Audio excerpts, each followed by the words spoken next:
Hello and welcome back to our series on electrical engineering. In previous videos, we've introduced voltages and currents. Today, we bring them together. Consider an electric field E. Inside that field, imagine there is this hypothetical mountain on which there are 2 points A and B is 3 volts higher than A. That is, B is 3 joules per coulomb higher than A. So, every coulomb that climbs up from A to B gains 3 joules of energy, and every coulomb that rolls downhill from B to A loses 3 joules. To climb from A to B, there has to be a source of energy in the charge's path, and that is pushing those charges uphill. That source gives 3 joules to every coulomb that it moves up from A to B. Now, consider there is a current of 5 amps flowing uphill from A to B. That means that every second, the source in that current path has to provide energy for 5 coulombs climbing up. And we know that the source has to give 3 joules to each one of those 5 coulombs in the path between A and B. It is delivering 5 times 3 joules every second. That is 15 joules per second. But joules per second is watts. So, if there is a current climbing up from A to B, there has to be a source in the current path delivering 15 watts of power. Voltage difference between A and B multiplied by current is power. Do units match? Let's see. Joules per coulomb multiplied by coulombs per second. That is joules per second. That is watts. Yes, units do check. Voltage times current is power. VIP. What if the current is flowing downhill? What if the current is coming down from B to A? In that case, instead of a source in the current path between A and B, there has to be something that is absorbing 3 joules from every coulomb rolling downhill. That something is absorbing 3 times 5, 15 watts of power. Again, voltage times current is power, VIP. If the current goes uphill, there is something, a source, delivering that power in that path. But if the current flows downhill, the something is absorbing power. Conclusion 1. If a current flows from a lower voltage to a higher voltage, it is because there is a source of energy in the path that is delivering power to the electric charges. That source is delivering energy at a power rate of VIP. The higher the climb, the more coulombs per second, the more power. Conclusion 2.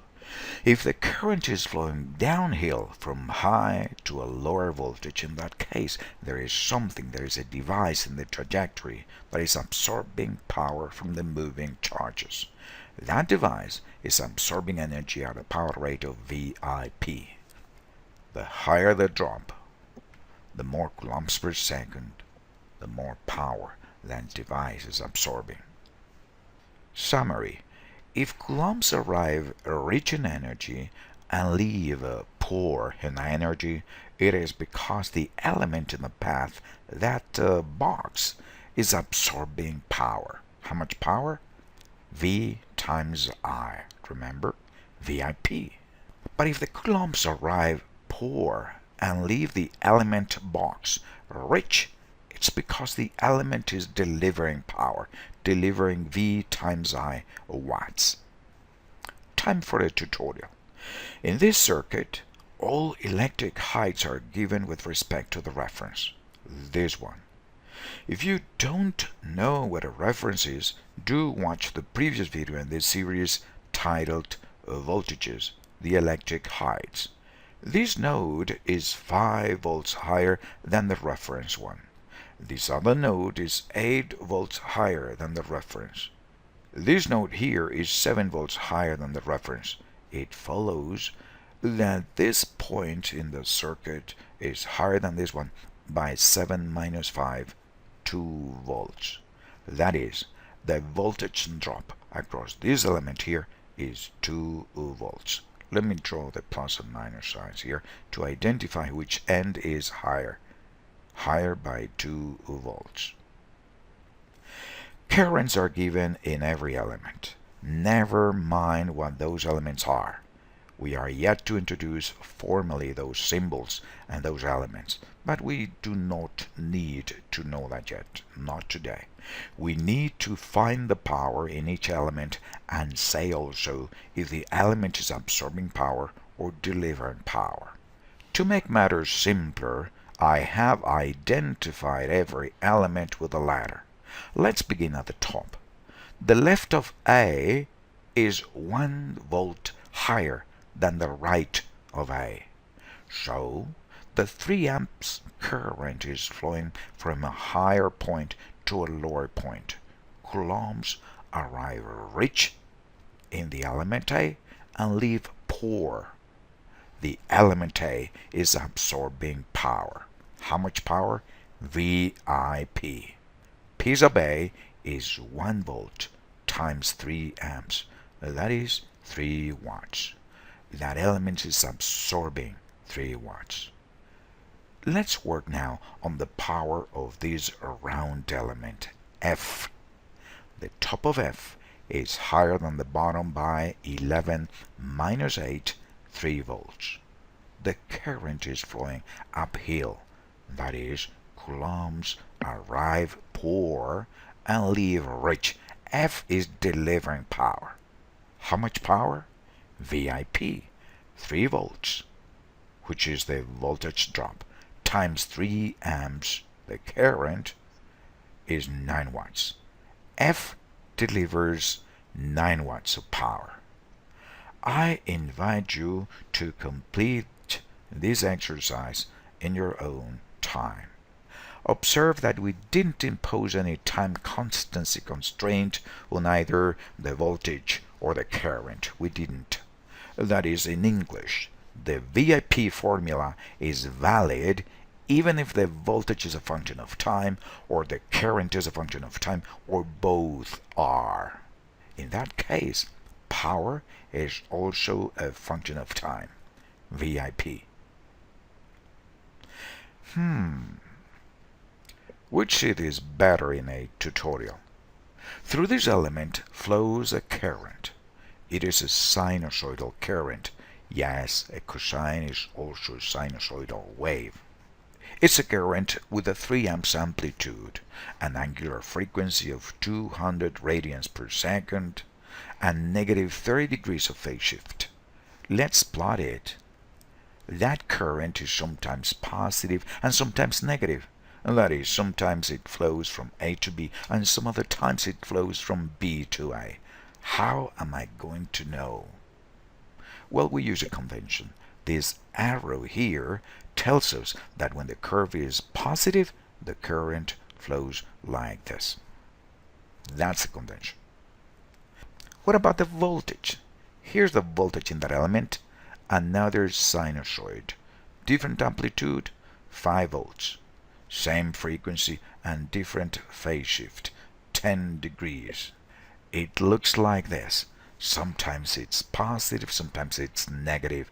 That is, sometimes A is higher than B, and sometimes A is lower than B. How do we know when? Another convention. These plus and minus signs tell us that when the curve is positive, this side A is higher than this other side B. A convention. Here we see both the current in red and the voltage in green in the element. Let's find out the power in that element. Multiply V times I. And let's plot all 3 curves, voltage in green, current in red, and power in gold. Observe that power in the element is not constant. Sometimes it's big, sometimes it's 0, sometimes it's negative. That is, that element is absorbing power sometimes and delivering power some other times. Interesting, huh? We will revisit this a few lectures from now when we introduce AC systems. We said in the previous video that power is the time rate of absorption or production of energy. It is the derivative of energy. We also said that if we know the power as a function of time, which we know in our present case, it's VI, we can compute the absorbed or delivered energy by integration. There, the energy absorbed by the box element in the first 30 milliseconds is the integral of power from t equals 0 to 0.03 seconds. To do that, let's use the HP50G. I have already typed the integral we want. Press eval to evaluate the integral, and presto, the energy absorbed by the element in those first 30 milliseconds is 0.16 joules. This lecture on electric power would not be complete without a visit to the legacy of Bernard Telegen, a Dutch engineer and inventor, better known in electric circuit theory by its theorem. Telegen states, in a circuit, the total absorbed power is equal to the total delivered power. We write like this. If we move the right-hand side to the left, we embrace the convention to represent absorbed power as positive and delivered power as negative. If we change all signs, the convention is the opposite. In this course, we will use the first convention. We will consider absorbed power as positive. It's time for a tutorial.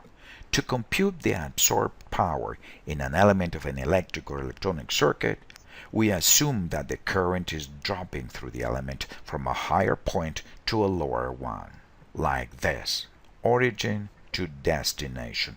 Let's compute the drop the current experiences through the element. That would be that voltage. Voltage of the origin minus voltage of the destination. And then we multiply that times the current. When we do that, we get the absorbed power in the element. Voltage of the origin minus voltage of the destination times the current. Origin of whom? Destination of what? Of the current. O is the origin of the current and is the destination of the current. That is our formula to compute absorbed power through the element. Voltage of the origin of the current in that element minus voltage of the destination of the current in that element multiplied by the current itself. That is absorbed power. But what if the origin is lower? Well, if the origin is lower, then V0 minus Vd is going to be a negative number, and the P absorbed is going to be negative, which again follows our convention. Negative absorbed power, which is delivered power. Tutorial time. In that circuit where we know all voltages with respect to a reference and all currents and all elements are identified, we want to compute power in each one of those elements. Let's compute P sub A, which we've already done. Absorbed power is what we want to compute. What is the absorbed power in every element? In A, without current, it would be the voltage of the origin of the current. That would be 12 minus voltage of the destination of the current. That would be 11 multiplied by the current. That is 3. 12 minus 11 times 3, that is 3 watts. That matches what we got before. The absorbed power in A is 3 watts. Let's do P sub B. For this current would be voltage of the origin of the current 12 minus voltage of the destination of the current 7 multiplied by 2. There you go. 12 minus 7 times 2, that is 10 watts. That element B is absorbing 10 watts. And then we compute, of course, C and D. D is interesting. Let's compute PD. That would be voltage of the origin of the current in this element. The origin is this one, not this one. This point is not connected to that element. So in this element, the drop is from this point to this other point. So origin of the current is 0 volts minus destination voltage 12 multiplied times 5. That is 0 minus 12 times 5. That is negative 60 watts. D is absorbing negative 60 watts of power, which is the same to say it is delivering 60 watts of power. I invite you to complete the computation with all the other elements. Once you have them all, so there is a typo here, F and F. Well, you fix that, please. So once you have them all, you can of course check that intelligence theorem matches. You add up all absorbed powers with their signs and you should get a 0, which we do. And that's all. Thank you very much, and I hope to see you again in our next video. And that is the end of this lecture on electrical and computer engineering. Thank you very much.